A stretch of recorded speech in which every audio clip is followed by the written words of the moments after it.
Thanks for joining us here today to learn more about how you can use online engagement to improve your development review process.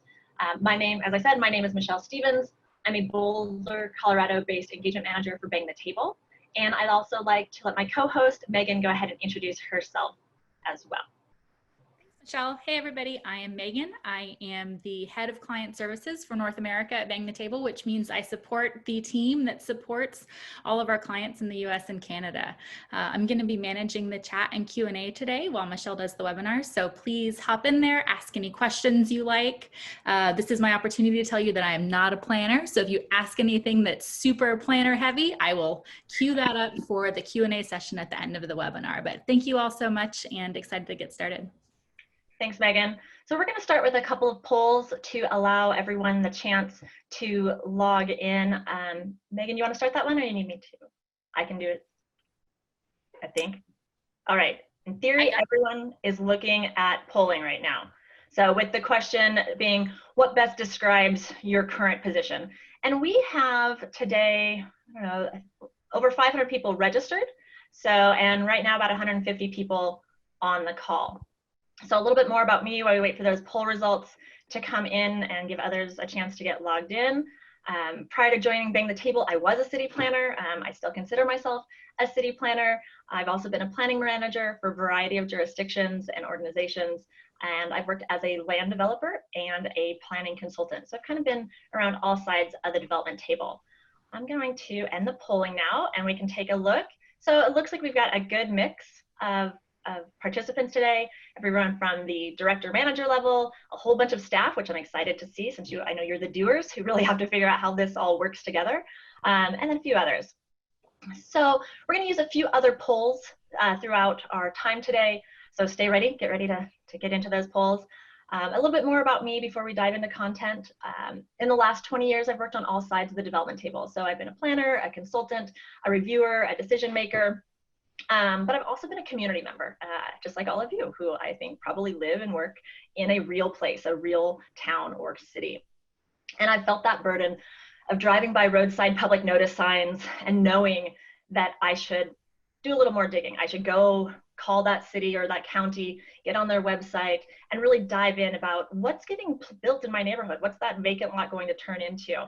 But I'm also burdened with the burdened with the fact that as a planner, I've been involved in the process for a long time, and there's this general opinion that maybe we're not listening. That if somebody does make a comment, that it doesn't really matter. And as someone who manages that process or who managed that process, they're not wrong. When we are at the public hearing stage of a process, there's often very little that the public can do to get involved. Part of that is just the way we've designed our processes to mitigate risk on the development side. And maybe there's a piece of that really wanting to involve the public in these design decisions. Well, I think this pandemic has shown that it's time to rethink all of our processes and the way that we interact with our public and our community. And so what I'm going to be talking a lot today is about how we can engage the community, whether that's just informing or continuing maybe a practice that you already have, consulting with them, so getting more feedback earlier and considering how that can be applied to your projects, or involving, so really bringing your community into a co-design, co-creation process within development review. I'm going to focus more on techniques and tools, philosophy to the approach. Let's see, let's go ahead and do another poll. I feel like that's a good time. Megan, do you have that one?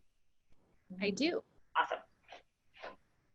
So we're pulling up a poll, which is, are you involved in innovation or the adoption of improved methods as part of your role? So I guess the underlying tone of this presentation is really about, let's put on our thinking hats and be prepared to take an adventure. What would development review look like if we push the envelope a little bit further, if we involved our community in different ways and really brought some intention to the way we involve our community? I'm super excited about seeing these poll results. Megan, feel free to share those whenever you feel like we have a good number coming in.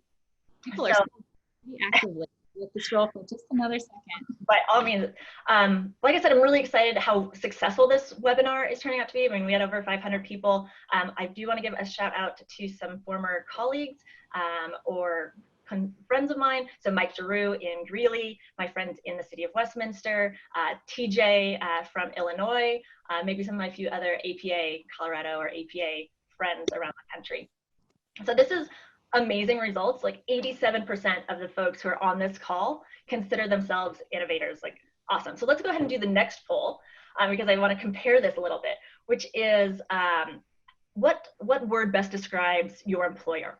Municipal or local government, county government, regional government, special district, states or provincial government, federal government, nonprofit or consultant.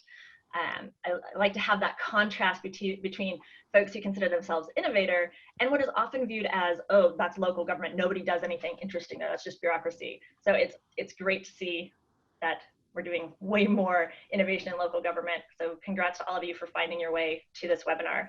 I was reading the other day that this is really one of the benefits of being forced into this virtual world is that people who maybe, staff members who maybe wouldn't have had time to go to innovation or smart city conferences are getting the opportunity to participate in these webinars and being introduced to ideas and concepts that you might not have had the opportunity otherwise because you weren't traveling, or and now you're really not traveling. So that is great feedback. I'm going to go ahead and share my screen, if I can remember which button does that. And we'll go ahead and get started. Megan, anything interesting coming in on the chat that we want to dive in on? Not yet, just a lot of really enthusiastic hellos from all over North America. So very fun so far. Awesome. I'm also going to shut off my video just to make it easier for you all to concentrate on the webinar, but I'm still here, I'm still a real person, and we'll turn that back on at the end. A little more housekeeping. This is a CM available. CM credits are available for this presentation. So those of you with AICP, I hope you'll take advantage of that. And I also want to thank our co-sponsors of this, ELGL and the Colorado chapter of the American Planning Association. So today we're going to take a look at 3 different approaches to public engagement as part of the development review process: informing, consulting, involving, in order to better understand the range of engagement approaches available through the use of online tools. So we're going to pause for another quick poll. How many of you are familiar with IAP2, or the International Association of Public Participation?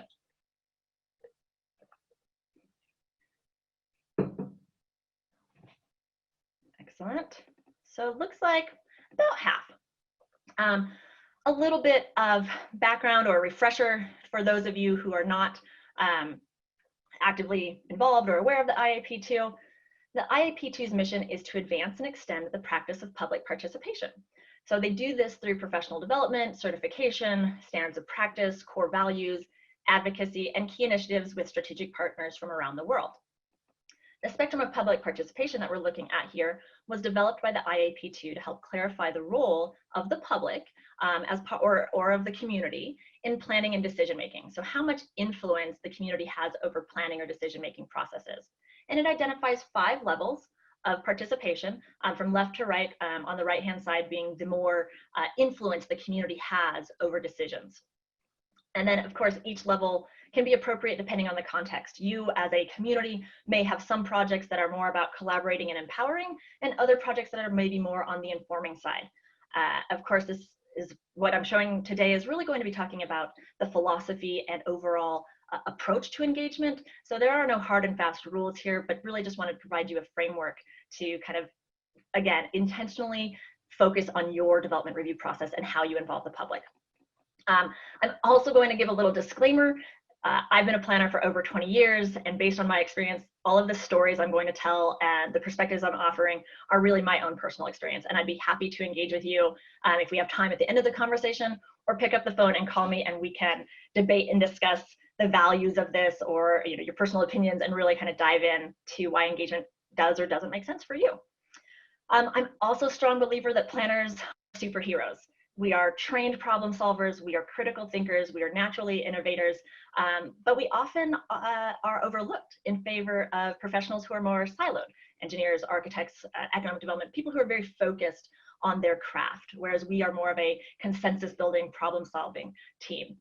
We're also often overworked, which lead us to maybe be so busy that we don't have capacity left in our day to step up and lead these policy and process changes that are so necessary and vital to change the way our communities look and feel. So this is my call to you of take this opportunity to stand up proud, raise your hand, and be a leader, take those special skills you have and share them with your community. And one more piece of content warning, this is not a 101 level class. I'm going to be diving pretty deep into the challenges that we face and solutions, giving you real stories. And I hope you'll share your real stories with me. I know that as the bulk of you were staff working for local government, so I feel your pain. I have been there in your shoes. One more question, and maybe you've already answered this, which is, you ready, Megan? So do you solve problems for a living? So for that next poll, yes, no, or it's complicated. So back to my premise that planners are problem solvers. So prove me right here, please.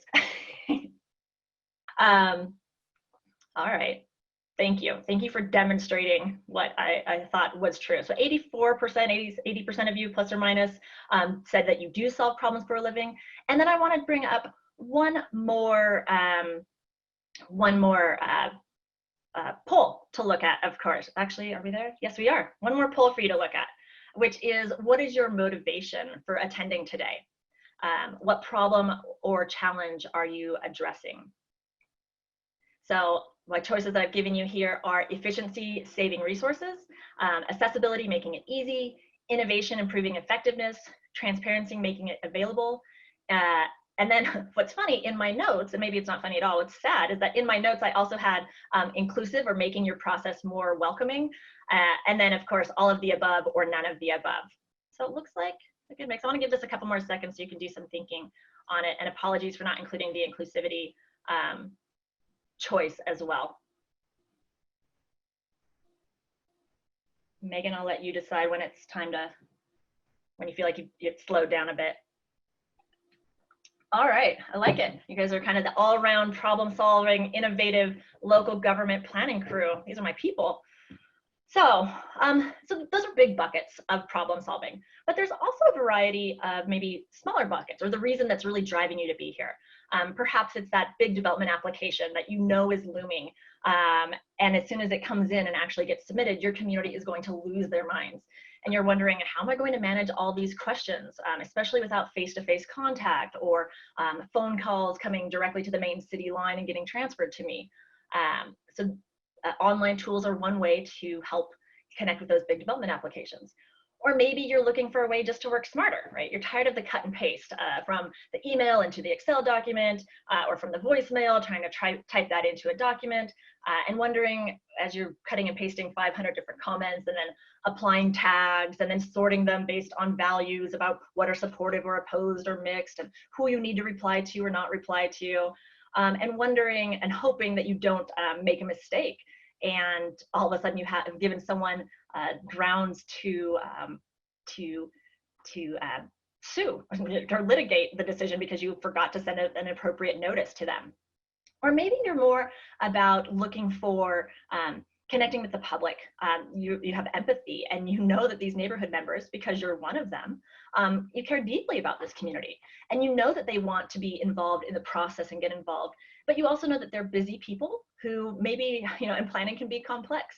So where's the right place to enter the process? How do you learn about all of the decisions and plans and policies that are supporting the decision makers and the decisions they're going to make? So finding all that information, putting that all in one place in order to support your public, it may be another driver for you on why you're looking at online tools.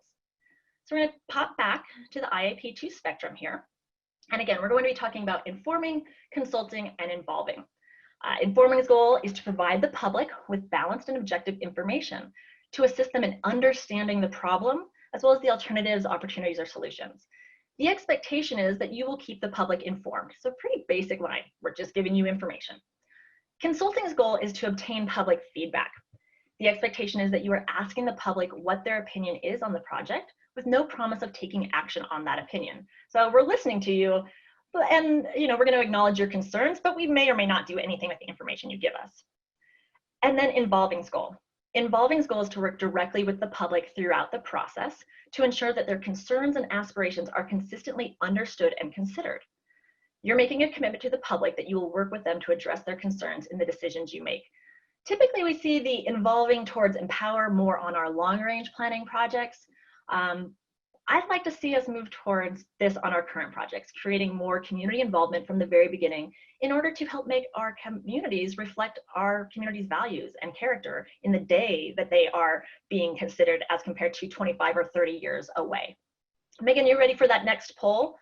So we are now at our next poll, which is, what approach do you feel your community currently takes towards engagement in the development review process?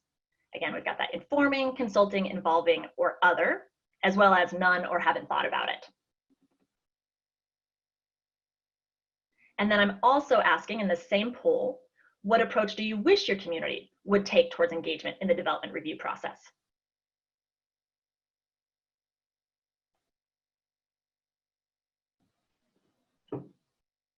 Giving you all a little bit of time to think about this one.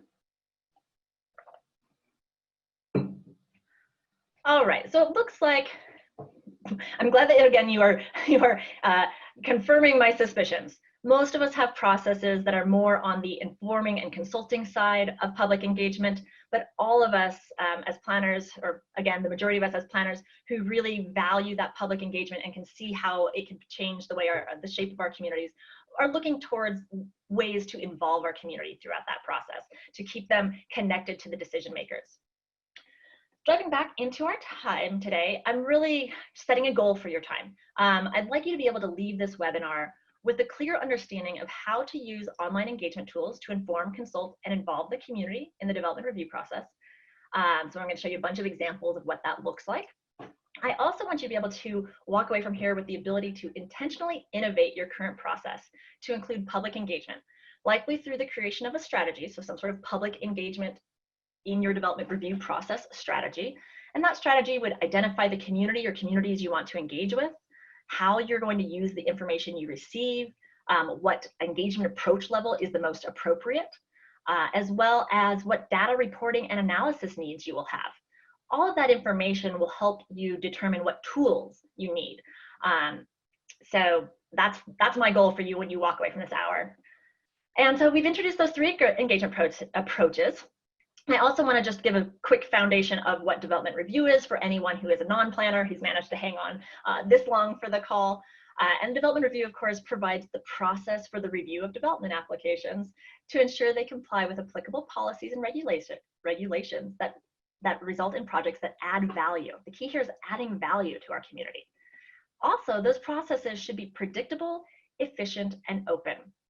But I think what most of us have experienced in our careers is that many cases, due to either limited resources or poor practices, we have inefficient, confusing, and lengthy development review processes that frustrate our applicants. These increase development costs, which has tremendous impacts, especially in the world of affordable housing, and can inhibit economic growth and development. So if your developers don't believe your community is friendly to develop in or easy to work with, you may not see the type of growth that surrounding communities have. And that might be a goal of your community, but the goal here today is that you're intentional about that process.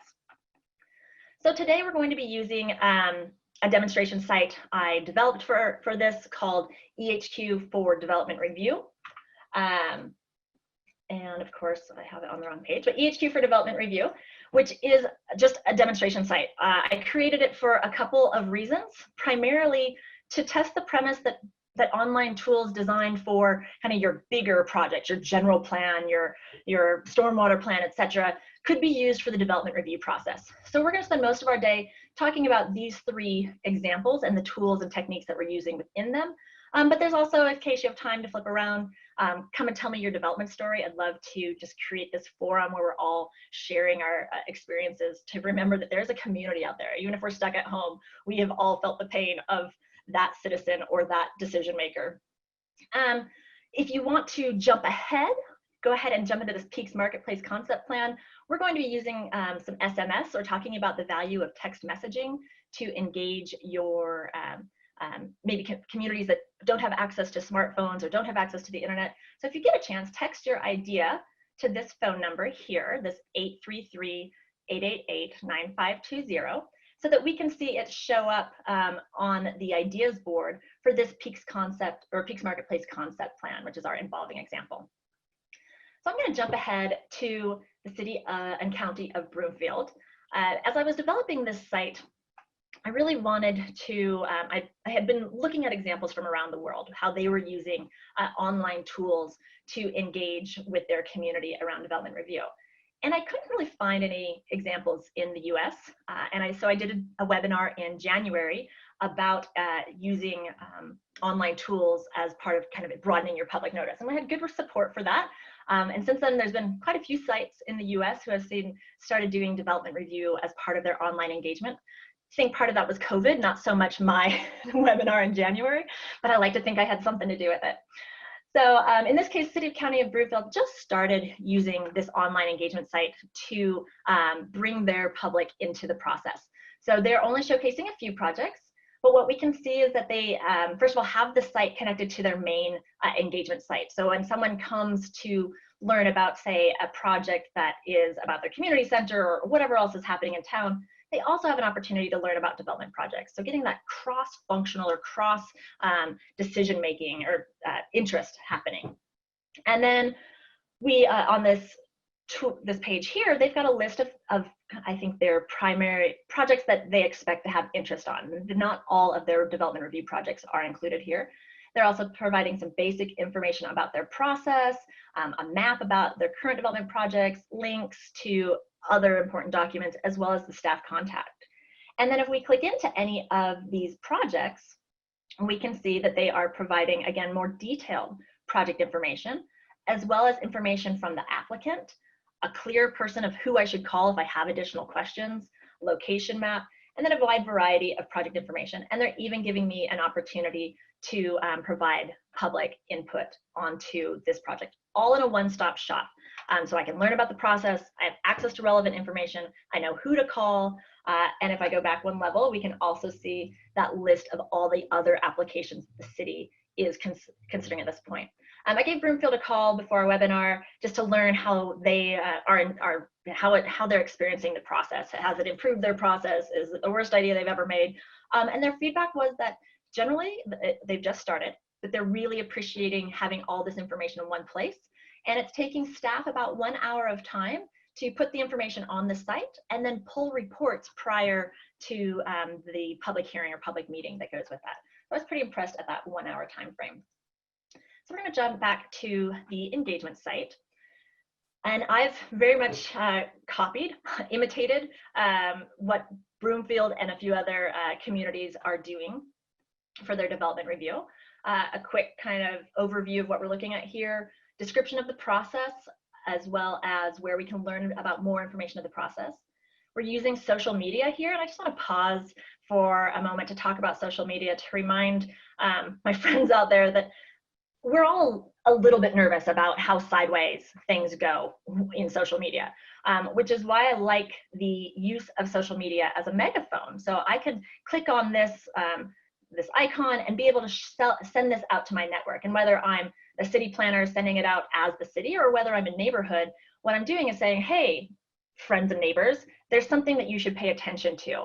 And there's a conversation or the ability to participate back on this engagement page, as compared to having those conversations happen out in Twitter or Facebook next door, where they really can't be monitored or managed or used as meaningful public input to your process. A couple other things to look around on this site. We have our that list of projects. We have a quick poll. So this is a fun way that you could connect with your community that's maybe not about a development review project that maybe they've come to your community fired up, but something a little more educational or getting to know your community. In this case, I've asked our community, how much do you know about development review? And feel free to take this poll if you are following along. And what this insight could give me as the staff person is that maybe I need to do a Planning 101 class, or maybe I need to provide neighborhood advocate training. I could provide weekly or monthly polls to create, again, a less pressurized environment for the public to learn and connect with me as planning staff. So far I've had 3 votes. I think those are all my votes, so just a hint there. And then we also have the ability to ask questions. These questions are primarily about the process itself. So another way for people to become informed, involved, or consulted on is just to have that opportunity to be educated. And then we are using an active projects list, just like in Broomfield, where we've got that list of active projects. Again, that ability to shout it out to social media, where I can have just a quick glimpse of what's happening, or I can dive in deeper and go to the project page. So I'm going to click in. Uh-oh, my internet is freezing. There we go. To our first example. So this is our informing example, and we'll be using the Leonard Special Use Permit. Again, to recap, informing's goal on the IAP2 spectrum is to provide the public with balanced and objective information to assist them in understanding the problem, alternatives, opportunities, and/or solutions. And the expectation is that you will keep the public informed to help them understand. The informing approach is used throughout the development review process in many communities, as we saw from our previous poll. And it can be used also for, it has an emphasis primarily on educating the project about the public, educating the public, sorry guys, about the project application, rather than creating a more collaborative engagement. So at first glance, you're gonna see on this project page, a brief description of the project, the hearing date, and information about how you can get involved. Very typical information that you would see on posted or mailed notice. But what takes this a step above is its ability to be this one-stop shop for other helpful information, such as a process timeline that quickly illustrates where we are in the process. In this case, we're open for public comment. This information about who to contact, application materials, as well as guiding documents that for the city of Futureville, our imaginary city here. Participant is also given the ability to stay informed and follow the project by raising their hand saying, hey, give me updates as you're moving through this process.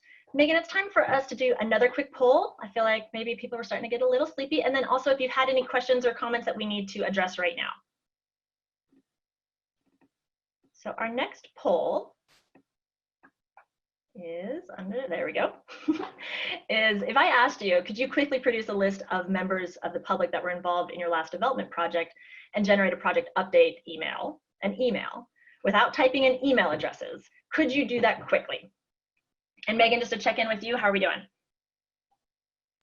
Very good. We're getting lots of questions in Q&A, and I'm answering most of them. I'm going to save some few for the end. So really active group right now. I love it. Oh, you guys have once again confirmed my suspicions, but this one I was hoping I would be wrong. Yeah, we can all create a mailing list, but we all know how time intensive that can be. I feel like when I was a active development review planner that I was on it, that I managed my list, I knew where all my documents were, that I was a solid project manager. And I still only feel like I had about a 40% success rate with keeping mailing lists under control. I've tried all the techniques, right? Copy and paste from the email into Excel. But as I mentioned earlier, how do you avoid making those transcribing errors when you're typing in information from a phone call or face-to-face conversation? I've used my Outlook or email inbox to keep all the project-related commentary in one place, but there's always that one long email thread that gets off topic and makes it hard to find what the original comment thread was about. Or I've even, directly putting information into a Word document to begin my comments appendix. Of course, all of these work to a varying degree, but there's got to be a better way, right? So this is, again, one of those values of having public, using online tools, is that they typically come with some sort of administrative view or backend, a place where you can get the data and information you're looking for.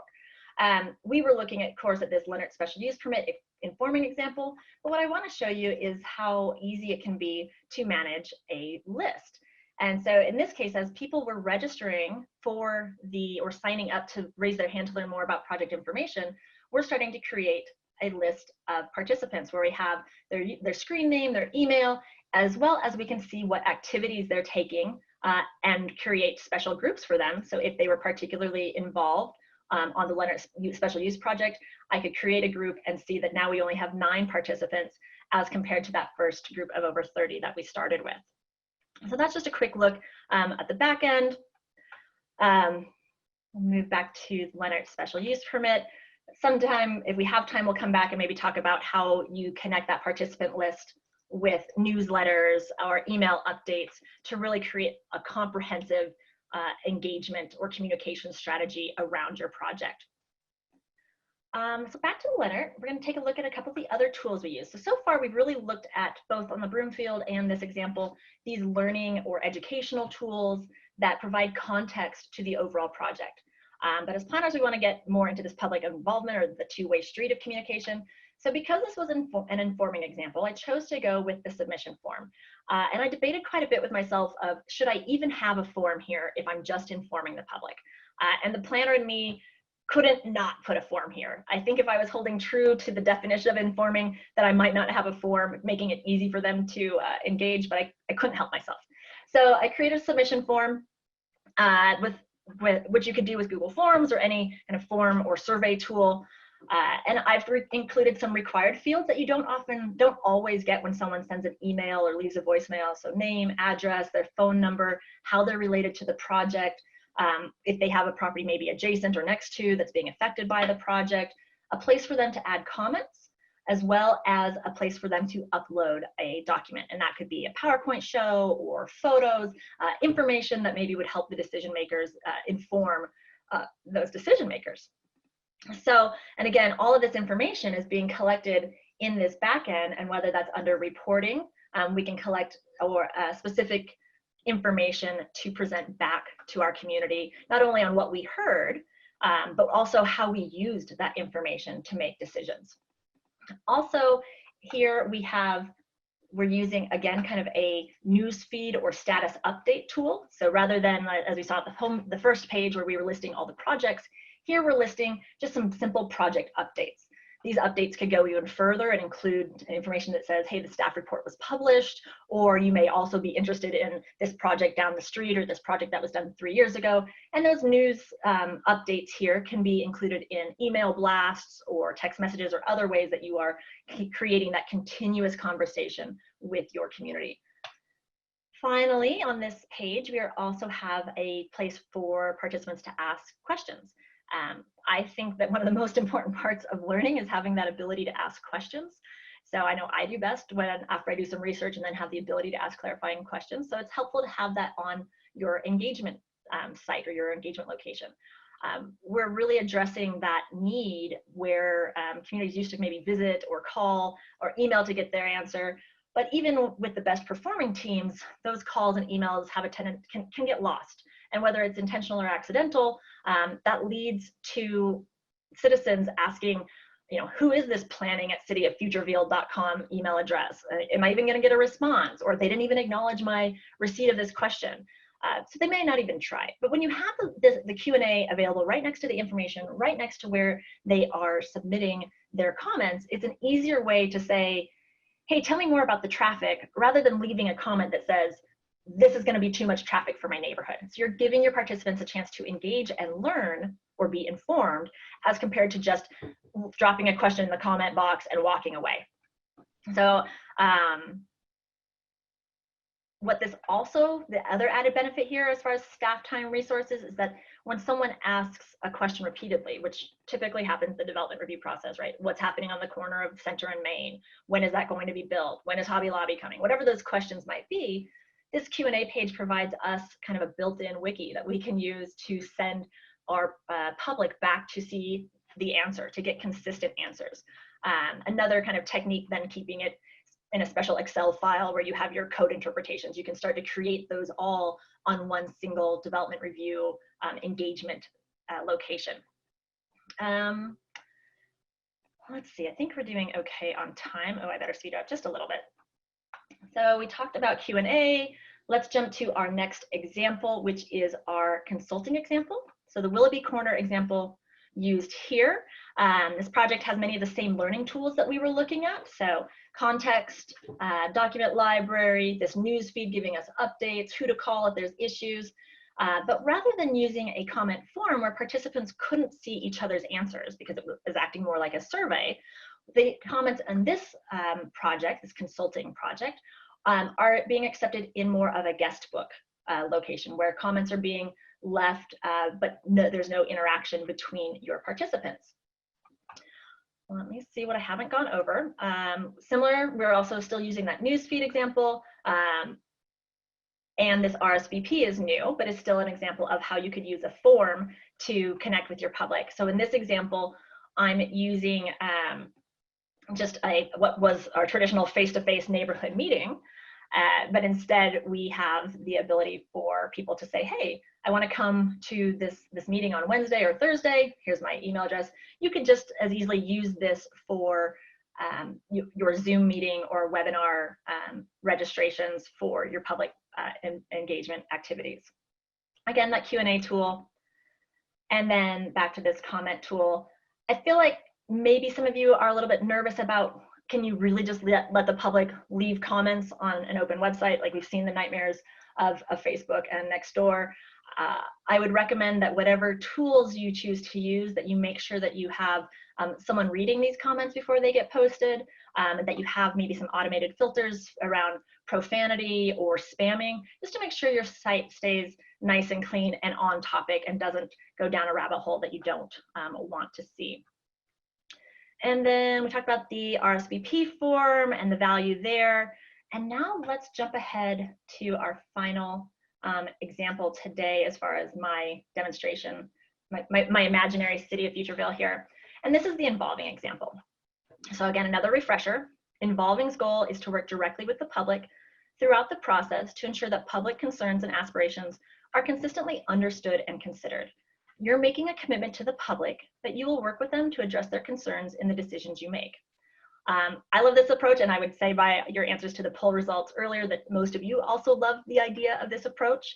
But like most of you, the communities I've worked in have really focused more on the informing or the consulting side of the spectrum, and not so much building this inclusive, accessible, and transparent process. Recently, just a little side note, I became a planning commissioner, which gave me another perspective on the development review process. In my new role, I can always see it as a planner, but I was always part of the process. But in my new role as a planning commissioner, sitting up on the dais, I can look out and I really can tell those projects where the developer intentionally set out to get community participation from the neighborhood versus those that maybe have less engagement or no engagement, which are met with vocal members of the public, vocal members at the meeting saying, hey, we don't know what this is and we don't want it. As a decision maker, far worse than being a planner, the meetings with the angry public are the worst. Even when those projects meet all the review and approval criteria, it just doesn't feel right approving a project where the neighborhood doesn't feel involved. And worse, it feels like sometimes they were intentionally left out of the application process. As a person who built a career on dedicating my life to building great cities for people, I want those people involved in those decisions. And the use of online tools is one way that we can empower decision makers to make these more, what can be really tough decisions when you're looking at a group of members from the public who are upset that they weren't involved. So one way that online tools, again, this back end of whatever tool you use, hopefully will provide you some insights onto how your, insights into that silent majority that we all know exists, but can't point our finger at. So in this case, there's this aware, informed, engaged. Aware is like they spent some time on the site. Informed means they've looked around and actually kind of digested some information. And then engaged are people who actually participate. And this delta between informed and engaged is really what gives you the insights of that silent majority. So even if you're receiving negative comments, if you can point to 80% or 90% of the people who came to the site either didn't leave a comment or left a positive comment, and it's only a small portion who are leaving opposed or mixed comments, that gives your decision makers a lot more comfort in the decisions they'll be making or be faced with in the, when there's an angry mob on the phone or standing in the council chambers. So back to the peaks example here, our involving example. Again, those same contextual tools, a little bit more about process here, but we also have the invitation for our participants to provide ideas on this.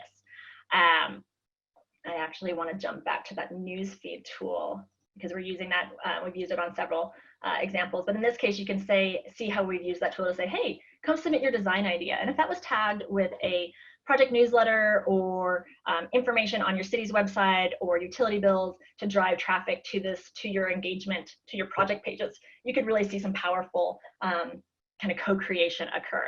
So we're on the ideas tool. and I see that I'm getting some SMS. I love it.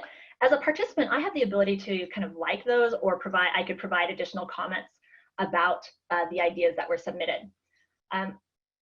This desire to or need to involve community members who are not using their smartphones or who are not connected to the internet is important. And I think as planners, we should take a moment to pause and say, how are we connecting with people who don't have the type of digital access that maybe the bulk or 80% of our community has? SMS gives us access to a lot of those communities who are disenfranchised, older communities, communities with high numbers of refugees. So this is a kind of a really simple low bar where you can use the SMS not only as a one-way communication, but prompting your public to say, hey, send us your thoughts on this project. You could put a sign on the site with the phone number. It could be included in the public notice.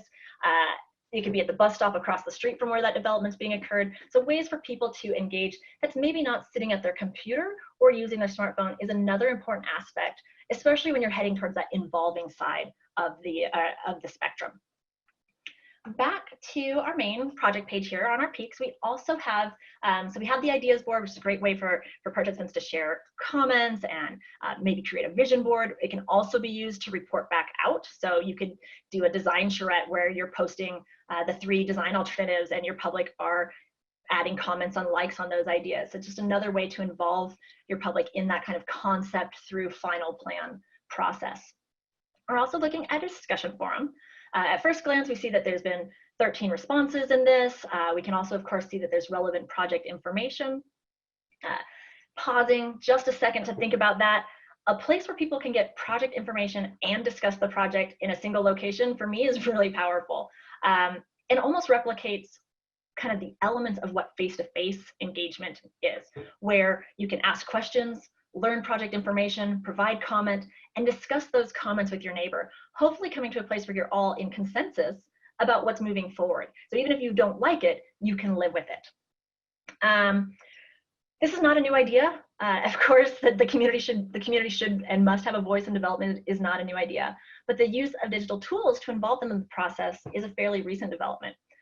Over the last decade, especially over the last 4 months, online tools to connect with our communities have morphed from a nice to have to a need to have, and from a should to a shall. Planners, did you think that was funny? There's my one pun that I promised everybody, right? Should to a shall? Okay. In a democracy faced with a pandemic, online engagement for all of our projects is the new normal. So I'm jumping back to just our slideshow. I want to give us kind of a mid-process recap. We are on the last kind of 17 minutes, so I'm going to go pretty quickly from here on out. But I wanted to take a minute just to show you that what I'm talking about is not complex, right? The basic to any approach that you take involves easy access to project information, consistent and clear project updates, the ability to ask questions and receive answers, and the opportunity to engage. The difference really comes in the art and the nuances of what you do with those comments. I could have used a comment form on the involving example and still took that information with the promise of we're going to work with you to ensure your concerns are addressed.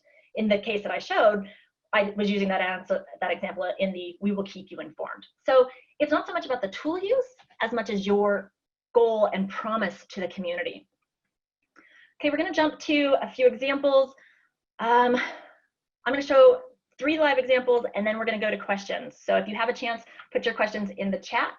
We're going to first start in Golden, Colorado. So one of my go-to sites and one of the first adopters that I have seen that are using their engagement tools to engage the public, although more on an informing side of the spectrum in the US.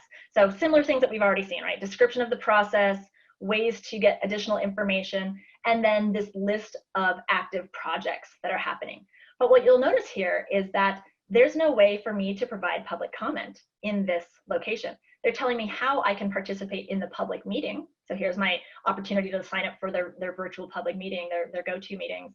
But I still can get all of the project information that I'm looking for, and I still am empowered with the information of who I can call to get more information or to leave my comments. And I also like how they have clearly defined what their engagement level is. This might have been my inspiration to build the entire site of what would a site that was further along the spectrum look like. Next, I'm jumping to Edina, Minnesota. They are using a newsfeed tool, not a newsfeed tool, but have a list of all their projects that are available for public hearing. And they've really simplified this. So who's listening, key dates, the documents, details, a place for me to provide my comment and see comments from others, and a place to ask questions. So again, that very simple, but everything that you need, kind of chicken noodle soup type of approach, just good for you. In Mercer Island in Washington, another example, kind of a more flash example where they've put in more images about the project, so image gallery, description of what's happening. They are using that kind of consistent tool to say, hey, here's where we are in the process. And again, using that ability to comment and where I can see how others are commenting. And then one more example here from Missoula, Montana. Another, if I go back one level, you'll see that they have that kind of comprehensive list of current development applications.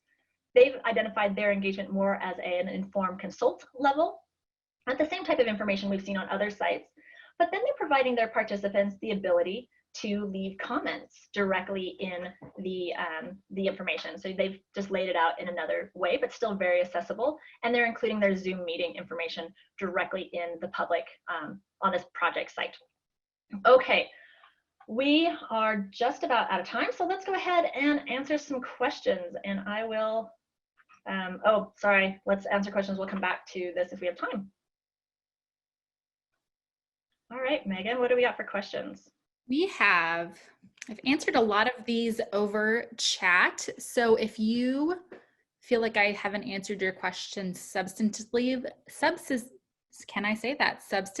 enough, please pop it back in Q&A and we will answer it there. But I've got two teed up for you. So the first, Michelle, is a bit of a tough one. Are you ready? No. Timothy has asked that the Broomfield example is way more transparent than what he sees in his area.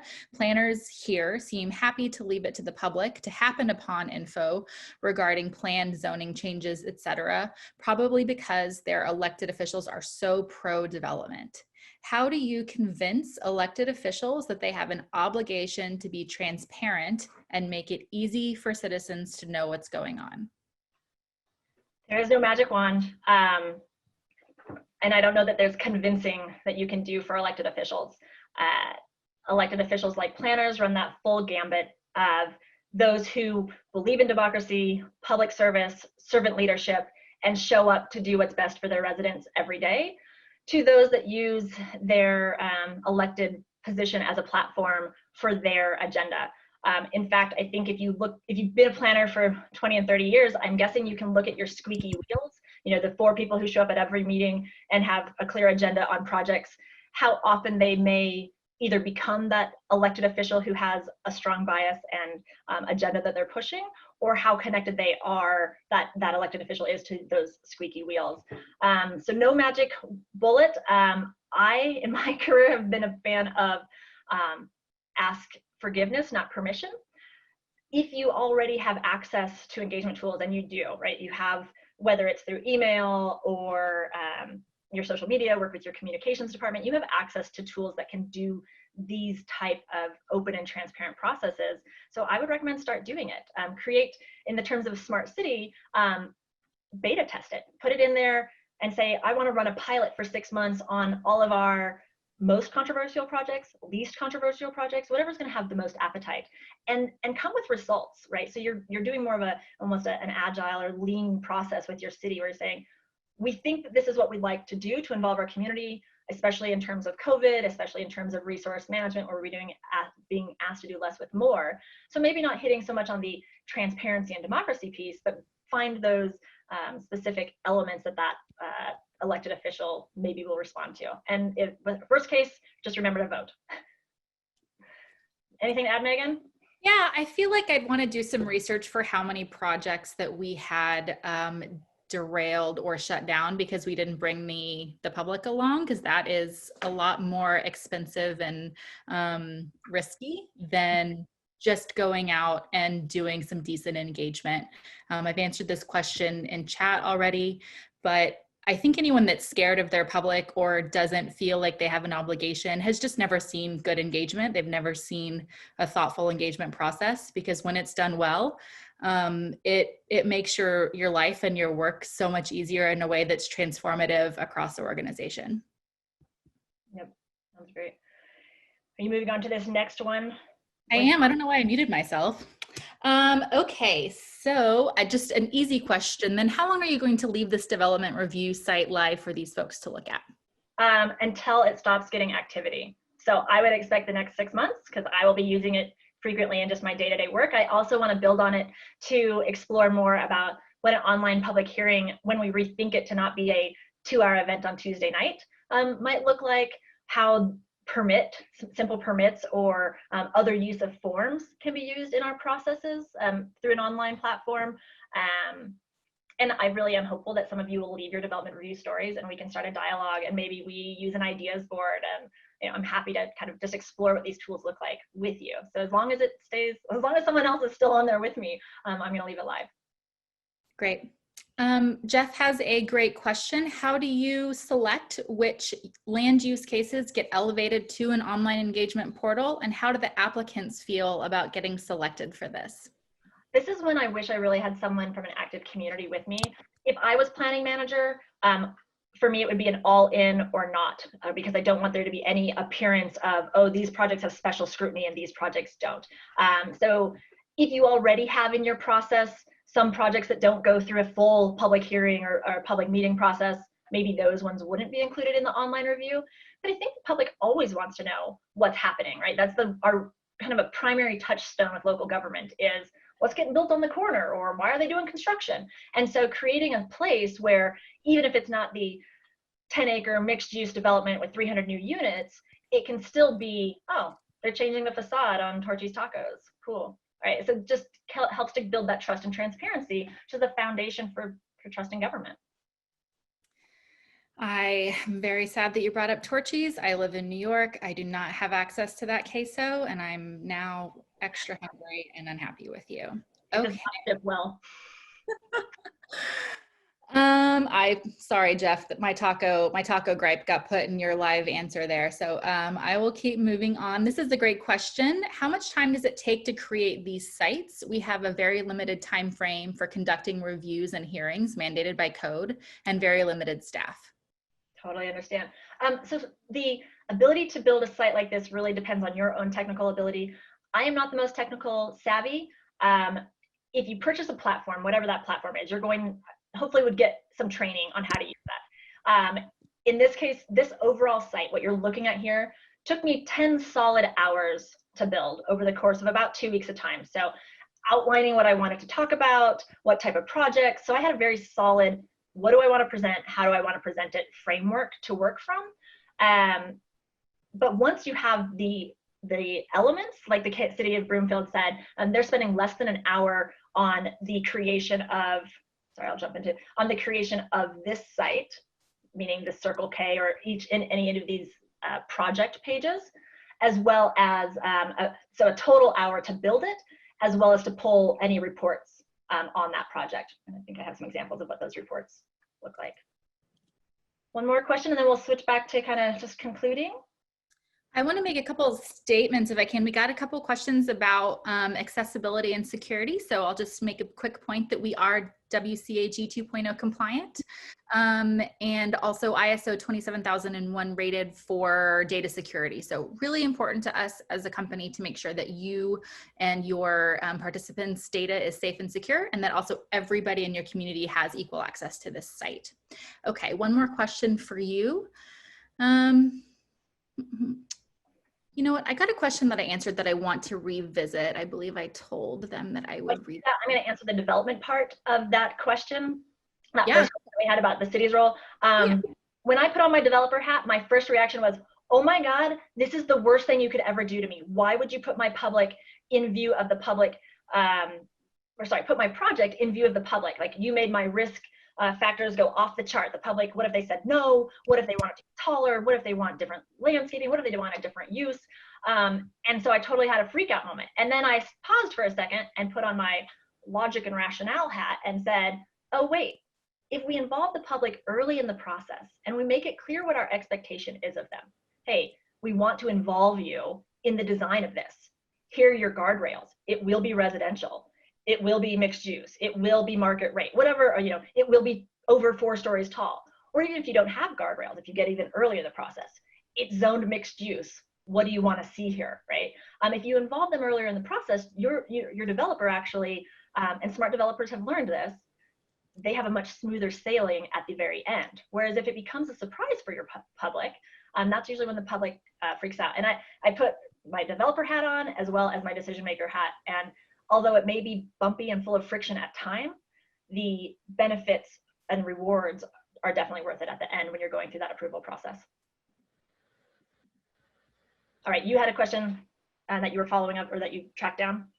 I did. I thought this was really interesting and I wanted to get your take. So Marie asked, she's a public engagement consultant, and she said it was a really interesting note that planners feel overlooked and overworked. As a communications pro, she's always trying to work together with planners for their engagement, but she says they hold on very, very tightly to that work, even when they're overbooked. So can you speak a little bit to that?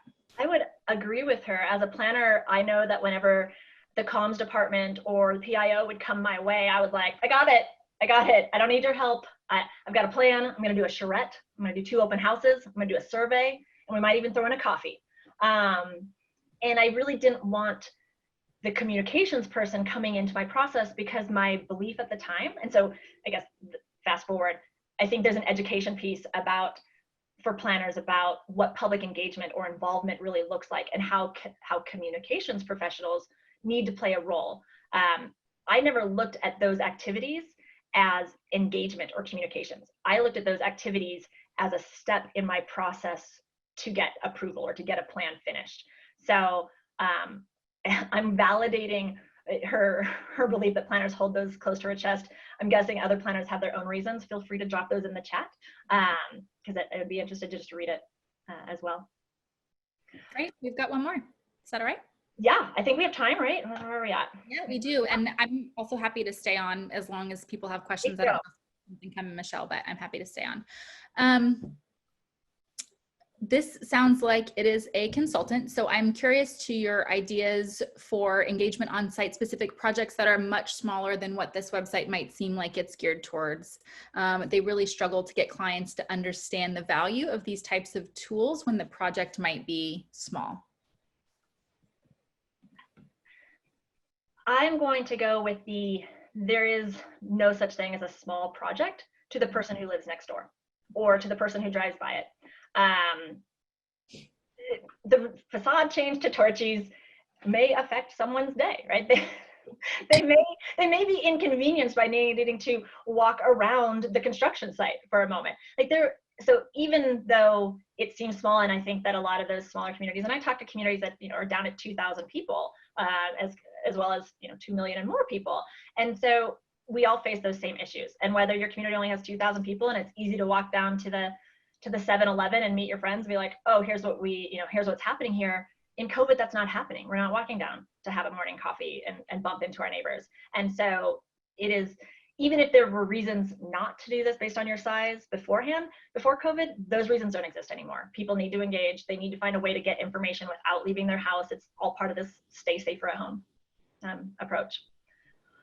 Okay, for those people who do want to drop off, I want to do just a quick conclusion. For those of you who want to stay, we'll stay on and answer questions for as long as you would like.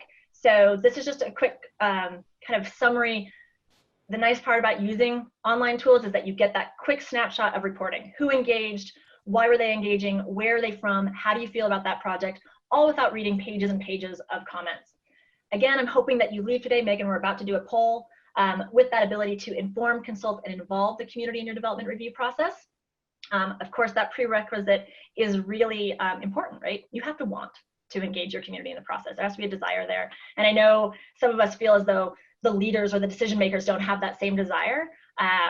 Start small, start with a pilot, just work your way into the process, or use a larger project that has support for community engagement and tag on these development projects of, oh, we're just going to do 2 or 3 that are associated with. So you can start to build some support for that level of information sharing and community participation. All right, final poll.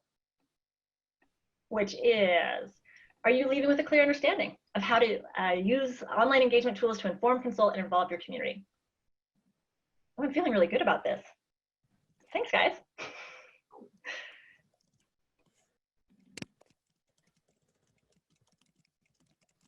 I'm gonna give you 10 more seconds to get it in. All right. I am so happy that no one put that this was a waste of my time.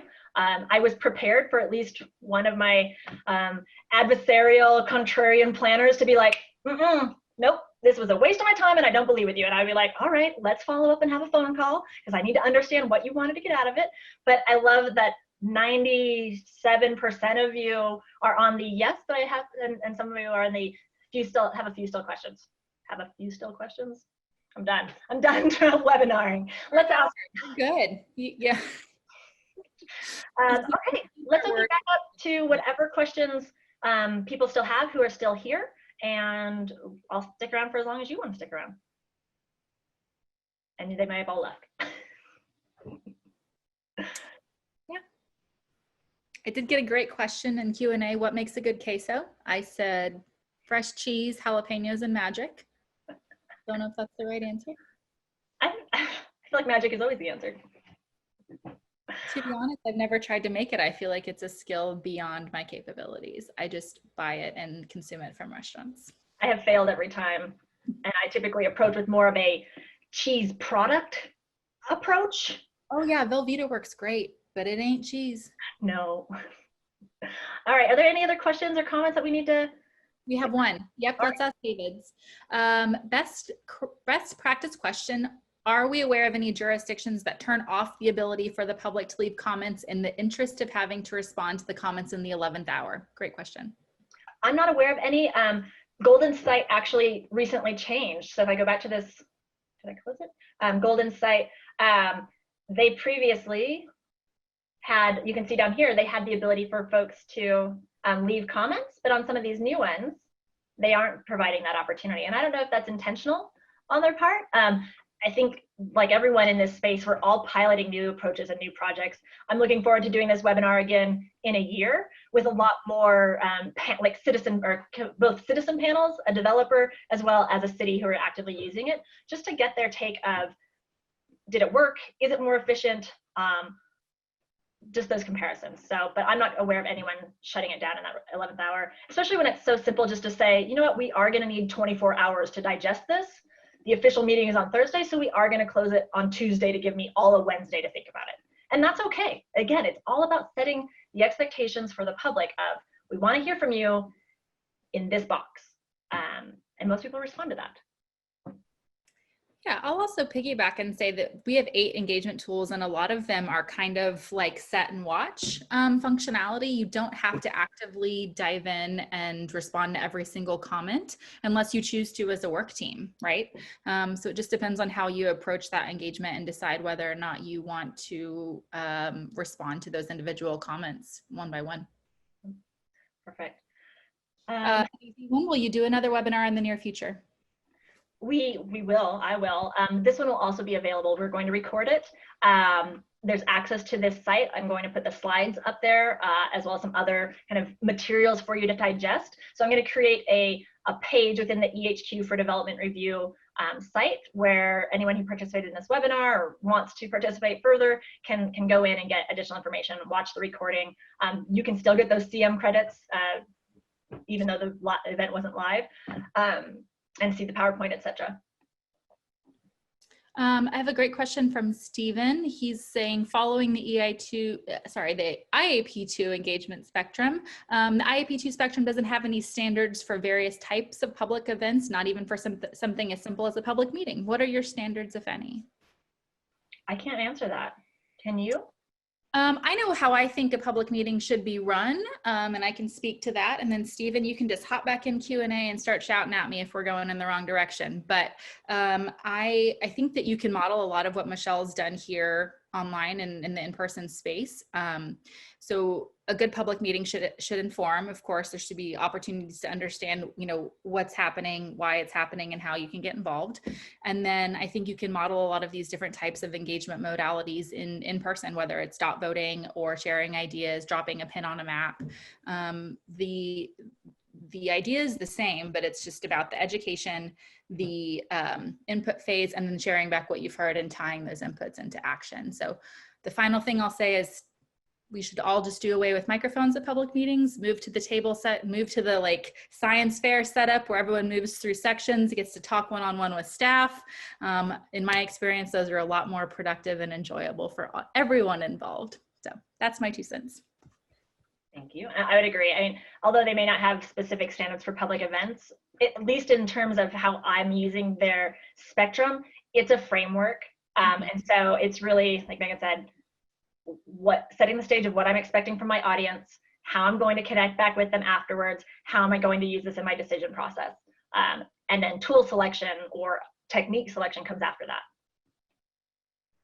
I have one good one from Mackenzie. How do you handle public meetings for developments that are permitted in policy, but people still have issues because they don't want their neighborhood to change? Example, rezoning from single unit residential to 2-unit residential to adding a basement apartment. They still have to engage as it's a requirement, and they want to hear opinions, but people just really aren't happy with the reality of the situation, it sounds like. I love this use case. I struggled whether, if I had an 8-hour webinar that I could do, I definitely would have included this one in.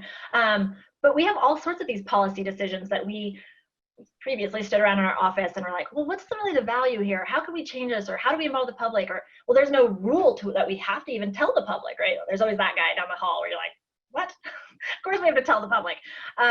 So you would use it, as far as the engagement approach, again, it's back to that philosophy. Are you really just telling people, or are you really creating a place to hear their ideas and maybe make policy changes? If you are going out to say, hey, we're happy to have your input so that you feel heard, and that's an informing example, that's fine. Go ahead and use that comment form. I really am a fan of the discussion forum here, especially I'm watching a lot of conversations around back to school and COVID. And there is nothing more passionate than a parent concerned about their kids. And so watching these conversations between parents in a school district, so a school district using this site, is really insightful. And if I was a decision maker, it just adds so much value. So it's not someone standing at a podium telling me what they think or leaving a comment or a survey form saying, this is a bad idea and here's why, but it's a conversation occurring between people who care about a topic. And there is no right answer. It's not like we live in this black and white world. We all know there's shades of gray and this interpretation and the art. So watching the conversation is and sometimes more powerful than having we're going to hear you at this time and make a decision immediately following. Anything to add on that one, Megan? No, I mean, I think that if I don't know if it's a law, I'm not a planner. If the law is set, if the ink is dry, then that's about educating and taking that feedback within the framework of what's possible and gently redirecting people when they start to talk about what's not possible. You're so much better at this. See, Megan's like a communications professional, and she's like, if it's the rule, it's the rule. You just have to tell them and educate them. And I'm like, let's have them talk about it some more and have their feelings. But no, Megan is standing and pointing. See this thing? We did this 20 years ago. You might have been there, you might not have, but it already happened. No, it's not. Talk to that. Thank you, Mackenzie. That was a great question. David has another question that we focused on development today, but he'd like to hear how the tools are available with the website can be used to help policy discussions, such as updating community-wide housing plans. I could spend a whole day doing that. We're after official AICP time, so I can definitely show you some examples. But you'd use the tools the same way, right? And in fact, let me just pull up a tool spectrum. And I'm going to put your email in chat, Michelle. So if people do want a deeper dive demo of the software outside of the development use case, they can reach out to you directly and schedule that. Please. Thank you, Megan. So what we're looking at here is all the tools that are available in Engagement HQ. I really tried hard to make sure this wasn't a demonstration of Engagement HQ, and I feel like I accomplished that, but we're outside of our hour. So I'll talk a little bit about how these tools could be used to help those policy discussions. So we looked at discussion forum, we looked at ideas, discussion forum, again, allowing that communication between participants, ideas for that brainstorming, and again, the ability for people to like and comment on each other's ideas. And in a community housing plan, especially where you may be looking for a density balance, or in the case of California, hey, you have 4,000 units that you need to fit within your municipal boundaries, and you have to demonstrate what properties are zoned that way and where you have that zoned capacity, as well as how your policies support the development of those housing units. And in communities who maybe haven't taken their, and I'm going to use this in air quotes, fair share of affordable housing, and now they're being forced to say, this is where we will put that affordable housing, there can be quite a policy discussion that needs to occur as the neighborhood comes to terms with those rezoning choices. So you can use Places tool, the map-based feedback, to show where these are where the existing sites that are zoned, or here's additional sites that we're considering. Add your ideas or comments if you agree that we should vote that those should be the receiving sites for these units. So you could almost do a dot exercise on a virtual map with these pins, having that conversation about where housing should go, or which development plans, pick your top 10 or your top 3 based on your own criteria, and have people just engage in that way. Storytelling, I think, is another really powerful tool anytime you're talking about community housing. People sometimes forget that they once lived in an apartment, or that they had roommates, or that they didn't leave their parents' house, their happily married 2 parents, 2-car garage, white picket fence house, and move into their own 2-car garage house. And so it's helpful to have those stories where people can talk about how hard it is to find a place to live, or how much of their income they're spending, where they can include photos or videos about the housing choices that they're having to make. Again, encouraging that conversation within your community to build empathy and create this civic-minded public. All of these tools can be used. It's really just about going back to that first place. It's not about tool, it's about strategy and approach. Who do you want to hear from? How are you going to engage with them? What are you going to do with the information? What does that reporting, detail need to be to? So understanding your own motivation for engaging and not just checking a box. Cool. How are we doing? Looks like people are falling off. Yeah, we've got another question if you are game for it. Sure. Let me just read through this so I don't. Is this the Stephen Buckley? Yeah, you can skip. Great. I finally opened You should read it so everyone knows what Stephen's asking, but yeah. In the chat window so I can see some of these. Well, actually, I opened the question window. I still found the chat window. So Stephen says, follow up on standard practices or lack thereof for common types of meetings, like simple public hearing, when the public understands what will happen, like 3 minutes at the microphone. Then they will be more apt to attend. Follow up on standard practices. Are you saying predictability is a catalyst for participation rates, Stephen? Am I understanding that? Because I feel pretty strongly about 3 minutes at the microphone, Michelle, but I don't know if we want to go into a ranty space. So maybe you should answer. He has raised his hand. I don't think that we are set up to unmute people, Stephen. So if you want to chat, I know it's kind of tedious to type, I apologize, but if you want to just type it. I think I can do it. I lost him. Stephen. Okay, Stephen, in theory, you can chat now, or you can talk. Hey. I can talk. Can you hear me? Yes. Talk to us. Yeah. Oh, okay. Hi. Yeah. No, I just following up the idea being that if people know, people are more apt to go to McDonald's because they know might not be the best hamburgers in the world, but they know what will happen.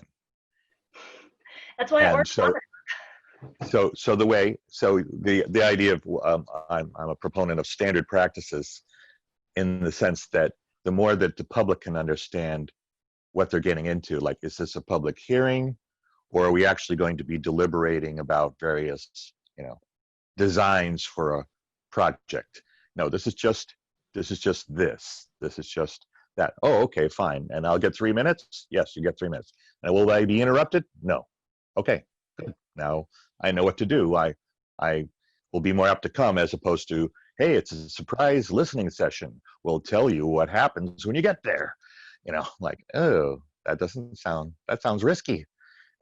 I might embarrass myself, you know. So I mean, it's just if people know how the game is played, they're more apt to play the game. That's all I was wanting to point out. Super valid point. I know I went to a public meeting in my town before I was planning commissioner, just to kind of hear from the other side as not the planner. This was a controversial issue, and it was a neighborhood, the developer meeting for the neighborhood. And I snuck in the back, and the poor developer and consultant team had planned on doing small station feedback, meeting with each individual kind of group. And the public essentially revolted and started setting out chairs to make it a presentation format. And the consultant team, of course, didn't respond. They're like, they made several announcements to this group of 150 people saying, you know, we've got stations, go walk around, go ask questions. And the public was like, no, you give us a presentation. And it was such an interesting thing to me where I'm like, wow, we clearly haven't set expectations about what this meeting is about or the format. And the same goes with, most of us have been to a public meeting, but the first time you go as a resident, it's a bit daunting. So I hope that over time, as online engagement becomes the status quo, that the expectation becomes clear. And that's why it's important for each of you in communities to have that moment of saying, are we informing? Are we involving? Are we consulting? Are we empowering? What does that look like? How many touch points? What kind of education pieces? And it's nice when it's all on one located, website, so you can learn that information. So thanks for that, Stephen. Anyone else or hands that we are raised? We don't have questions, but if you are okay with it, I would love to chime in on Stephen's point. Please do. I do think it's really important when you're scheduling meetings to let people know what they can expect. I think that that's just communication 101. But I think that single type of feedback modality, like 3 minutes at the microphone, benefits a singular type of person. It is a person who is comfortable to show up to a city hall or a public space. It's someone that's comfortable holding a mic and speaking publicly. And it's often someone that has the time and resources to educate themselves about what you're doing in advance of going to the meeting. It's a terribly unfriendly format for anybody else. So if I could start kind of my own, my soapbox would be public meetings should be a place that you can just walk in the door with no knowledge of the project and leave with the opportunity, having had the opportunity to engage and also understand what's going on. And I rarely see that occur in that traditional public meeting, town hall, microphone format. So the more options you give for people to engage, the more engagement you're going to get in return, because people like choices. They do like McDonald's and they like predictability, but I think in order to increase the access and the inclusivity to your work, you need to give people some different ways with which to engage with you. Thanks, Megan. All right, let's see, how many people do we still have with us today? We still have 44 people. That's awesome. Any other comments or questions or people who want to raise their hand? If not, I will set you on your way. Thank you so much. And I'm just going to talk for a minute. Thank you so much for all those who stayed. It looks like maybe somebody did pop in a question. I forgot to mention this earlier, but I have these amazing engagement paddles that you could use for all of your online public meetings to let your participant know what they're thinking. If you want one, these were purchased when I thought I'd be traveling and meeting with people and having coffees, but I have some. So if you are interested in your poop smiley face emoji, feel free to either send me an email or engage on my site, and I will send you a few for either you or your office. All right, Gary, I'm going to read your comment. Some members of the public feel that you are stifling their opportunity to be heard if there is not a meeting format. They want a soapbox and will not be satisfied without it. I've used combined formats. Also, if you use a microphone, which they insist on, we use a round format. So Megan, that's back to you. Yeah, you have opened it up. I would say it's probably time to reset the rules with some of those frequent flyers. The more people get on microphones and shout and get on soapboxes and shout, the less the rest of your public wants to show up to that meeting. So by continuing to tolerate that type of behavior, whether it's productive or not, people that just show up in order to, again, get on a soapbox, the more doors we close to getting a better temperature check feedback, a feedback group from your representative community. So unless it's legally required for you to have a microphone and 3 minutes, which it is in some places, particularly here in the Northeast, I would encourage you to go back to the drawing board and think about ways to redesign that meeting to make everybody feel welcome. And I'm going to add on to that, which is a lot of times people feel like they need the soapbox and the microphone because they're not being heard. There has been no acknowledgement of, I sent an email, I left a voicemail, I came down to City Hall and I talked to Joe, and I don't know, like, this project's still moving forward. I told Joe I didn't want it, right? And so this person, whoever that is, hasn't been acknowledged of, we heard you and here's what we're doing with it. So again, the use of online tools makes it easy to go back frequently, or SMS, whatever digital tool you're using, to say, hey, community member, thanks for those comments. Here's what we did with them. We did nothing with them. We put them in a list and handed them as the appendix to our staff report. Or we thought your idea about additional screening made a lot of sense, so we rotated the dumpster and added in a 10-foot buffer of trees.